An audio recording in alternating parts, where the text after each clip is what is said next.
আর বাটা শুটকি, মানে জিভে এমনিতে তো ভাবলে পানি চলে আসে। মানে শুটকি ভর্তা, ঝরা ঝরা শুটকি ভর্তা, ঝাল কাঁচা মরিচ হোক বা পেঁয়াজ ওইটা দিয়ে করা যাক না কেন, এত মজা।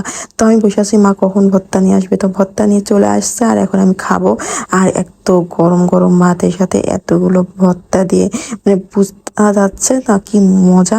তারপরে যে আচারটা দিয়েছিল, আচারের তেল দিয়ে জিভে পানি চলে আসে এমন একটা অবস্থা। কয়েকদিন পর যখন মার কাছ থেকে চলে যাব তো ভীষণ খারাপ লাগবে।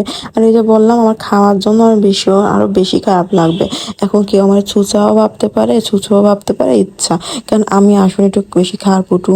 আর তার সাথে সাথে হচ্ছে আমার মায়ের হাতের রান্না। আর সবচেয়ে বড় কথা হচ্ছে আমি যে অলস না, ওই সকালের দিকে রান্নাটা আমার বেশি খারাপ লাগবে, যে ওই নাস্তাটা যদি আমি পাইতাম, ওই খাওয়াটা যদি আমি পাইতাম। তো এখানে গরুর মাংস দুপুরের জন্য রান্না বসায় দিছে। আর মা আজকে ট্রেতে ধনেপাতা দিছে আর কি, মানে মাংসটা হয় না